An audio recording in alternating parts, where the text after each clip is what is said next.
Chicago, 1893.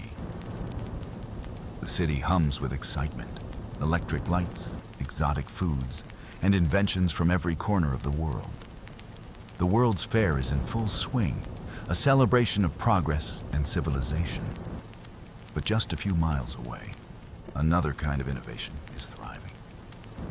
A strange building rises from the ground, part hotel, part maze, part trap. Its creator, a man with the charm of a gentleman and the heart of a monster. His name was H.H. Holmes, and behind his polite smile, he hid something unimaginable. Welcome to Midnight Crimes. Tonight, we step into the life and the death designed by America's first serial killer. Herman Webster Mudgett was born on May 16, 1861. Neighbors said he was intelligent, polite, and distant.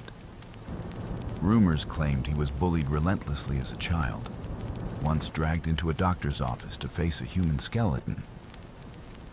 Instead of fear, something inside him clicked. Fascination bloomed where terror should have been. By his teenage years, he dissected animals in secret and grew obsessed with anatomy. When he left for medical school at the University of Michigan, his brilliance was obvious. So was his ambition and his willingness to lie for gain. Holmes quickly discovered a grisly way to make money. He stole cadavers from the university, disfigured them, and staged insurance scams, claiming they died in accidents. Each deception refined his confidence and his cruelty. In 1886, he arrived in booming Chicago and reinvented himself. The name H.H. Holmes appeared on the door of a small pharmacy in Englewood. And behind that name stood a charming, eloquent businessman. Soon, he purchased the lot across the street. No one questioned how a young man could afford a 3-story building project. The neighbors called it the Castle. Its design was peculiar. Dead-end hallways, stairs that led nowhere, doors that locked from the outside. Holmes hired and fired builders frequently, so no one ever understood the full layout. To the public, it was the World's Fair Hotel, ready for tourists attending the 1893 Columbian Exposition. To Holmes, it was a private laboratory of death. He built airtight chambers fitted with gas lines, secret chutes to the basement, trap doors, and bricked corridors. From his office, he controlled every room, every breath.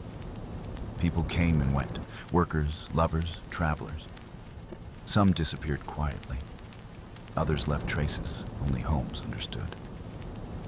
When authorities later searched the castle, they found surgical tables, vats of acid, bones in ash, and tools used to strip flesh.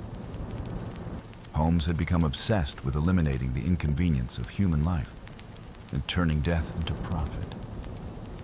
He sold skeletons to medical schools, collected life insurance on victims, and burned evidence in furnaces beneath the floors. Women were his easiest prey. He advertised jobs for young female clerks at high pay, insisting they take out life insurance policies, naming him as the beneficiary. Among them was Julia Smythe, his mistress, and her daughter, Pearl. They vanished after Christmas, 1891. Then came Emmeline Sigrand, also gone without a trace. By the time the 1893 World's Fair opened, tourists poured into Chicago by the millions. Holmes stood ready, his hotel a perfect hunting ground. To his guests, he was all charm. To his victims, he was the last face they'd ever see. When construction debts rose and suspicion grew, Holmes fled Chicago. His new companion was Benjamin Pitesel, an inventor and loyal accomplice. Holmes convinced Pitesel to fake his own death to collect a $10,000 insurance payout. The plan was simple until greed intervened. Holmes actually murdered Pitesel in Philadelphia, staging his corpse for collection. Then, to assist Peter Zell's widow, he took custody of 3 of her children under the guise of safety. They never reached their destination alive. Over the following months, Holmes moved constantly through St. Louis, Indianapolis, Toronto, spinning new lies for every city.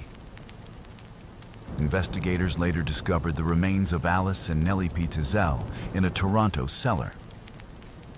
Their brother, Howard, was found burned and dismembered in Indiana. Even veteran detectives were shaken by the precision of his cruelty. In 1894, detectives finally caught up to Holmes in Boston after tracing insurance fraud. At first, prosecutors saw him as a clever con artist, not a killer. But witnesses and missing person reports soon painted a darker picture. During his trial, Holmes remained composed, polite, even witty. Reporters dubbed him the Beast of Chicago. He confessed to 27 murders, though only 9 could be verified. Some claim he exaggerated for fame. Others believe he understated his crimes. On May 7, 1896, Holmes was hanged at Philadelphia's Monument Singh prison. Witnesses said even in his final moments, he smiled. His neck didn't snap cleanly. He twitched for minutes before dying. He was buried under concrete by his own request to prevent grave robbers from studying his body. After his death, the murder castle became a legend, then an obsession for true crime historians. It burned mysteriously in 1895, though many believe that fire hid secrets still undiscovered. Some writers even speculated that Holmes might have been Jack the Ripper, though no proof ever emerged. What we know for certain is this: H.H. Holmes exploited America's faith in progress. While the world marveled at electric light and steel towers, he turned faith and curiosity into weapons. His story reminds us that evil often wears a civilized face and masks itself behind charm, intellect, and ambition. So the next time you walk past an old building, wonder, what rooms once held stories no one told? Holmes built his castle to control life and death, but in the end, it became his tomb.